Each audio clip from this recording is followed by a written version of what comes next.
ఓం నమో నారాయణాయ.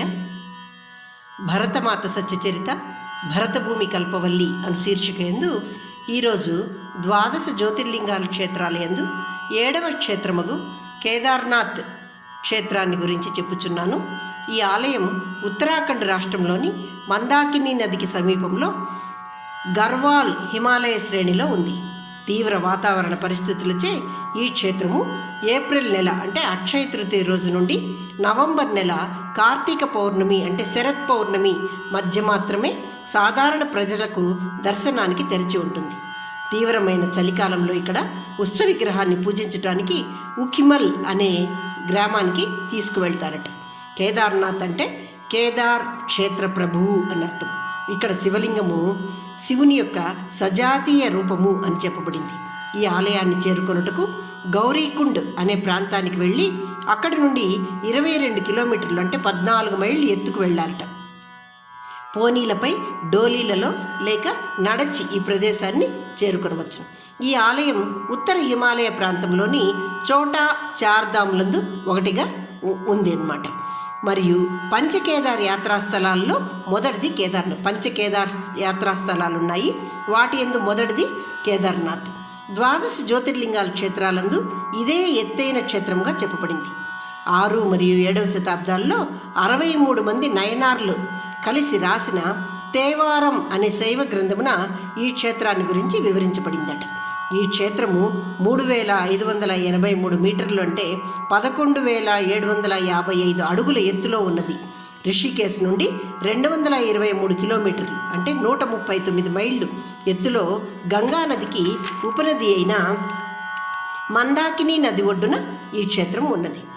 ఈ క్షేత్రం దర్శించిన వారికి మోక్ష సంపద లభిస్తుందని కాశీ కేదార మహత్య వచనంలో చెప్పబడింది.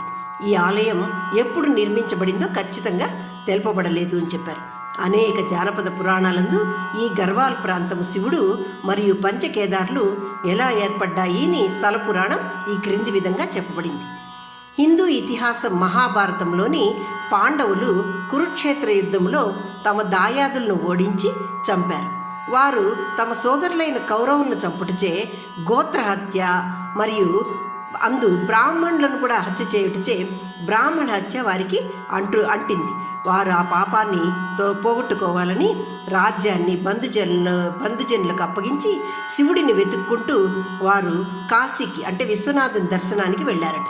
కానీ శివుడు వీరు చేసిన పాపములకు తీవ్రంగా మండిపడి వీరి ప్రార్థనలకు లొంగక ఆయన ఎద్దు రూపాన్ని ధరించి గర్వాల్ ప్రాంతంలో దాక్కున్నాడట. హిమాలయ గర్వాల్ ప్రాంతంలో ఆయన శివుడు దాక్కున్నాడట.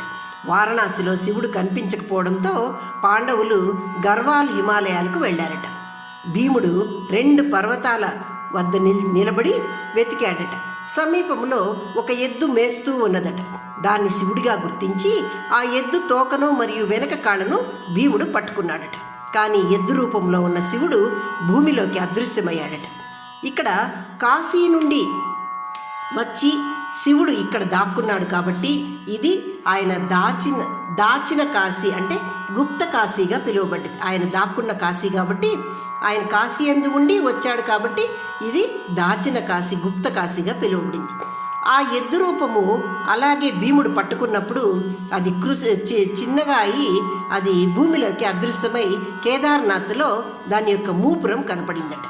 మళ్ళీ తుంగనాథ్లో దాని యొక్క చేతులు, శివుడి యొక్క చేతులు, మరియు రుద్రనాథ్లో ఆయన యొక్క ముఖము, నాభి మరియు మధ్య మహేశ్వర్లో పొత్తి కడుపు, వెంట్రుకలు 2ను, మరియు కల్వేశ్వర్లో పాండవులకు ఆయన యొక్క కంఠము. ఈ విధంగా శివుడు 5 వేర్వేరు రూపాల్లో ఆ ప్రదేశమునందు గర్వాల్ ప్రదేశమునందు కనిపించాడు. ఈ 5 ప్రదేశాలలో పాండవులు దేవాలయాలు నిర్మించి పూజించారు. ఇవియే పంచకేదార్ క్షేత్రాలుగా చెప్పబడ్డాయి. ఎద్దును భీముడు పట్టుకొనుటచే అది 5 భాగాలుగా విడిపోయి ఈ క్షేత్రాల్లో శివుడు వెలిశాడట. తుదకు పాండవులు కేదార్నాథ్లో ధ్యానము, యజ్ఞము చేసి ఆపై మహాసంత్ అంటే స్వర్గారోహణం చేశారు. వాళ్ళు స్వర్గారోహణ చేసి స్వర్గము లేదా మోక్షం పొందారని చెప్పబడింది. ఈ 5 క్షేత్రాలు ఉత్తర భారత శైలిలో నిర్మాణాలుగా ఉండి ఒకేలా ఉన్నాయి అని చెప్పారు. మహాభారతంలో ఎక్కడా దీని గురించి చెప్పలేదని, స్కంద పురాణంలో గంగానది మూలాన్ని వివరించే కథలో శివుడు తన జుట్టు నుండి పవిత్ర జలాన్ని విడుదల చేసిన ప్రదేశం కేదార అని తెలిపారట. మాధవ అనున్నతిని సంక్షేప శంకర విజయం ఆధారంగా, అంటే ఆయన యొక్క హజియోగ్రఫీ ప్రకారము 88వ శతాబ్దంలో తత్వవేత్త ఆదిశంకర కేదార్నాథ్ సమీపంలోని పర్వతాల మధ్య మరణించాడు అని చెప్పబడింది. ఆనందగిరి అనే ప్రాచీన శంకర విజయ గ్రంథం ప్రకారము ఆయన కాంచీపురంలో మరణించాడు అని ఉన్నది. కానీ ఈ మాధవ అని ఆయన రచించిన దాంట్లో శంకరాచార్యులు కేదార్నాథ్ నందు అది ఆయన యొక్క వర్ధంతి స్థలముగా స్మారక శిథిలాలు ఉన్నాయి అని చెప్పారు. ఇప్పుడు ఇక్కడే శ్రీ ఆదిశంకరాచార్యుల యొక్క విగ్రహం స్మారక చిహ్నంగా ఏర్పాటు చేశారు. ఈ కేదార్నాథ్ తీర్థ పురోహితులు అక్కడి పురాతన బ్రాహ్మణ పూర్వీకులు. వీరు ఎవరి పూర్వీకులు అంటే ఋషి మరియు ముని అయినటువంటి నరనారాయణ వంశం వారిని మరియు దక్ష ప్రజాపతి కాలం నుండి ఈ లింగాన్ని పూజిస్తూ వస్తున్నారు. వీరు ఈ నరనారాయణ వంశం వాళ్ళు పూజిస్తూ వస్తున్నారు అని చెప్పబడింది. వీరికి పాండవుల మనవుడు అయిన జనమేజయరాజు ఈ ఆలయాన్ని పూజించే హక్కును ఇచ్చాడని వీరికి ఆంగ్ల పర్వతారోహకుడు ఎరిక్ షిప్టన్ అనే ఆయన 1926లో రాశారు, నమోదు చేశారు. ఇంకను అనేక వందల సంవత్సరాల క్రితం ఒక పూజారి కేదార్నాథ్ మరియు బద్రీనాథ్ 2 దేవాలయాల్లో సేవలను నిర్వహించేవారు. ప్రతిరోజు 2 ప్రదేశాల మధ్య ప్రయాణించేవాడు ఆయన, ఆ పూజారి అని చెప్పబడిందనమాట. ఈ పంచకేదార్లు ఉన్నాయి కదా, ఈ పంచకేదార్ తీర్థయాత్రకు నేపాల్లోని పశుపతినాథ్ ఆలయం పరాకాష్ట. అంటే అక్కడ ఆయన్ని చూసేస్తే ఇంకా ఈ పంచకేదార్లు, ఈ నేపాల్ పశుపతినాథుడిని చూస్తే ఈ యాత్రకి ఇదే పరాకాష్ట అని చెప్పారు. నేపాల్లో శివుని తల ఉంది, కేదార్నాథ్ నందు మూపురం ఉంది, తుంగనాథ్ నందు చేతులు ఉన్నాయి, రుద్రనాథ్ నందు ముఖము నాభి, మధ్యమహేశ్వర్ నందు పొత్తి కడుపు వెంట్రుకలు, కలేశ్వర్ నందు శివుని యొక్క కంఠము, గుప్తకాశీలో కాళ్ళు. ఈ విధంగా శివుని యొక్క రూపాన్ని ఈ 5 క్షేత్రాల యందు, గుప్తకాశీ ఇందులో లేదు, కేదార్నాథ్ పంచనాథుల్లో లేదు, కానీ గుప్తకాశీ యందును ఈయన ఈ విధంగా పూజింపబడుతున్నాడు, ఈ రూపాల్లో పూజింపబడుతున్నాడు అని చెప్పారు. ఉత్తరాఖండ్ రాష్ట్రములోని మందాకిని నది సమీపాన గర్వాల్ హిమాలయ శ్రేణిలో వెలసే కేదారేశ్వరుడు. ఉత్తరాఖండ్ రాష్ట్రములోని మందాకిని నది సమీపాన గర్వాల్ హిమాలయ శ్రేణిలో వెలసే కేదారేశ్వరుడు. 7వ జ్యోతిర్లింగ క్షేత్రము కేదార్నాథ్. స్థల పురాణం: పాండవులు మహాభారత యుద్ధమున తమ సోదరులకు కౌరవులను మరియు అనేక బ్రాహ్మణులను చంపి గోత్రహత్య, బ్రాహ్మణ హత్య పాపములకు గురి అయిరి. వీరు ఈ పాపములను తొలగించుకొనుటకు శివుని ప్రార్థింపదలచి కాశీ క్షేత్రమునకు వెళ్ళిరి. కాశీ క్షేత్రమున కాశీ విశ్వనాథుడిగా వెలసిన శివుడు పాండవుల చర్యలపై కోపగించి వారి పట్ల శాంతింపక కాశీ క్షేత్రమును వదలి అచటి నుండి మాయమై ఎద్దు రూపాన్ని ధరించి గర్వాల్ ప్రాంతాన దాగెను. పాండవులు శివుని కాశీ యందు కానక వెతుకుచు హిమాలయములకు చేరిరి. పర్వత శ్రేణుల మధ్య శివుని వెదుకుచు అచట మేయుచున్న ఎద్దును గాంచి శివుడని గుర్తించి అది కనుమరుగరు అగునని ఎంచి భీముడు ఆ ఎద్దు తోకను వెనుక కాళ్లను పట్టెను. కాని శివుని ఎద్దు రూపం ముడుచుకొని భూమిలోనికి కృంగెను. కాశీలో అదృశ్యమైన శివుడు ఈ ప్రాంతమున గుప్తుడగుటచే ఇది దాచిన కాశీయై గుప్త కాశీయని పేరుగాంచెను. ఆ ఎద్దు గుప్త కాశీలో అదృశ్యమై 5 ప్రదేశములలో శివుని వేర్వేరు రూపాలలో కానవచ్చెను.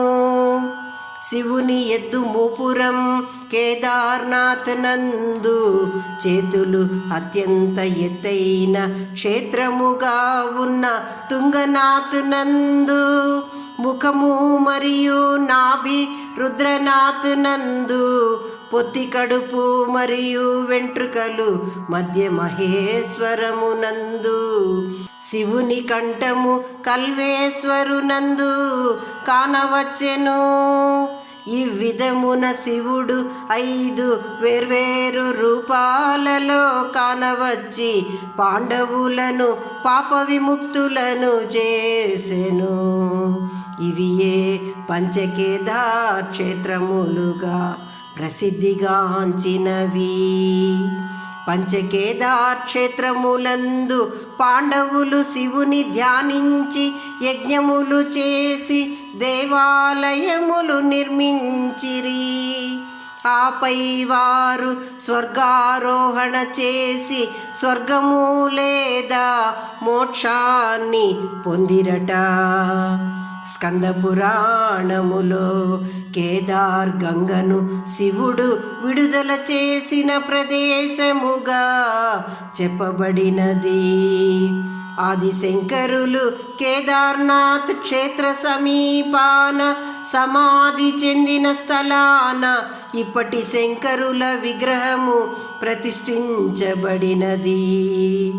కేదారాలయ పూజారులు నరనారాయణ వంశస్థులని, దక్ష ప్రజాపతి మరియు జనమేజయుని కాలము నుండి ఈ ఆలయమును పూజిస్తున్నారని తెలిపిరి. నరనారాయణులు ఇచట అనేక సంవత్సరములు తపమాచరించుటచే శివుడు వారికి ఆలయ శాశ్వత నివాసమిచ్చెనని ప్రతీతి. కేదార్నాథ్ చుట్టూ పాండవుల చిహ్నాలు అనేకం ఉన్నాయని, పాండురాజు మరణించిన ప్రదేశం పాండుకేశ్వరమని, బద్రీనాథులో పాండవులు స్వర్గారోహణ చేసిన పర్వత ప్రదేశం కలదని తెలుపబడినది. పాండవులు స్వర్గారోహణం చేయుటకు ముందు యుధిష్ఠరుని చేతి వేలు భూమిపై పడినదని, ఆ ప్రదేశాన వారు శివలింగాన్ని ప్రతిష్ఠించి మాసిష రూపాన్ని పొందారని తెలిపిరి. ఇచట వారు స్వర్గ మార్గాన వెళ్ళుటకు శివుడు మరియు భీముడు గద్దలతో పోరాడిరని, అందుచే భీముడు త్రిభుజాకార కేదార్నాథ్ లింగ శరీరానికి నెయ్యితో మర్దన చేసెనని, ఈ ఘట్టానికి గుర్తుగా ఇప్పుడును కేదారునకు నెయ్యితో మర్దన చేసి నీరు మరియు బిల్వపత్రము చే పూజింతురనిరి. ఆలయం అనేక ప్రకృతి వైపరీత్యాలకు గురి అయి పునర్నిర్మాణం గావించబడినది.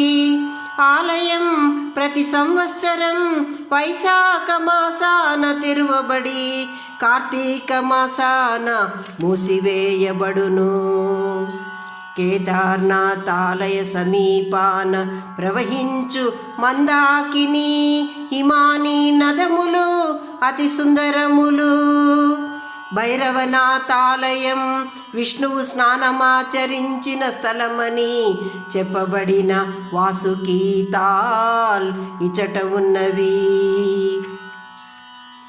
బసుకి మరియు మందాకిని నదులు కలిసే ప్రదేశం సోనప్రయాగ. శివుడు పార్వతిని కళ్యాణం చేసుకున్న ఆలయం త్రియుగి నారాయణ దేవాలయం. ఇచట ధుని అనే శాశ్వత జ్వాల ఎల్లప్పుడూ కలదట. రుద్రధ్యాన భూగర్భ గుహ ఇచట ఉన్నది.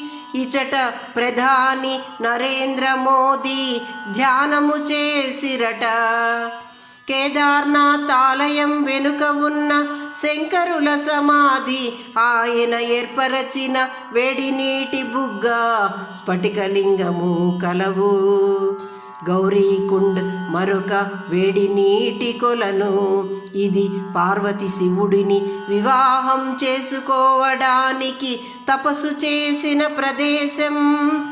గుప్త కాశీనందు విశ్వనాథాలయం, అర్ధనారీశ్వరి ఆలయం, గంగా నది మరియు యమునా నది ప్రవాహాలు కలిసే మణికర్ణకుండ్ కలవు. చోరాబరితాల్ ఇది కేదార ఆలయ సమీపాన ఉన్న చల్లటి సరస్సు. ఇచట శివుడు సప్త ఋషులకు యోగ ప్రబోధాలు చేశాడని, మహాత్మా గాంధీ గారి అస్థికలు ఇచటనే నిమజ్జనము చేయబడ్డాయని, దీనిని గాంధీ సరస్సు అని కూడా అందురనిరి. పంచకేదారులైన తుంగనాథ్, రుద్రనాథ్, మధ్య మహేశ్వరం, కల్వేశ్వర ఆలయములు ప్రఖ్యాత దర్శనీయములు. కేదార్నాథునకు మధ్య మహేశ్వరునకు శీతాకాలపు నివాసమై ఉన్నది పట్టణం ఉఖిమల్. ఇచట బాణాసురుని కుమార్తె ఉషకును శ్రీకృష్ణుని మనవడు అనిరుద్ధునకును వివాహము జరిగినదని పేర్కొనిరి. అగస్త్యముని అనునది చిన్న పట్టణం. ఇచట అగస్త్యుడు చాలా సంవత్సరములు తపస్సు చేసిన ఆలయము కలదు. పాండవులను ప్రశ్నలు వేసిన యక్షుని సరస్సు డియోరియా సరస్సు. ఇచట నీలకంఠ సరస్సు, బందర్ పూంచి సరస్సులు కలవు. కేదార్ ప్రదేశాన అత్యంత ఎత్తైన ట్రెక్ ప్రదేశం చంద్రశిల. ఇది రావణుని చంపిన రాముడు శివుడిని ప్రాయశ్చిత్తము కోరిన ప్రదేశం. హిమాలయ నదులను దాటుచూ సంచరించు మరొక ప్రసిద్ధ ట్రెక్ మాయాలి పాస్ ట్రెక్ అనున్నది. ఫాటా అనున్నది కేదారుకు హెలీప్యాడ్ ఉన్న చిన్న ప్రదేశం. సాల్సోర్ అనున్నది ప్రశాంతంగా ఉండి అనేక పక్షి జాతులకు నెలవై ఉన్నది. ఆదిశంకరులు పర్వత లోయలో ఆనందించేవాడు, ఋషులచే పూజింపబడువాడు. దేవతలు, అసురులు, యక్షులు, నాగులచే పూజింపబడు కేదార ప్రభువు శివుడిని నేను ధ్యానింతును అని పాడిరి. ఉత్తరాఖండ్ రాష్ట్రములోని మందాకిని నది సమీపాన గర్వాల్ హిమాలయ శ్రేణిలో వెలసే కేదారేశ్వరుడు. ఉత్తరాఖండ్ రాష్ట్రములోని మందాకిని నది సమీపాన గర్వాల్ హిమాలయ శ్రేణిలో వెలసే కేదారేశ్వరుడు.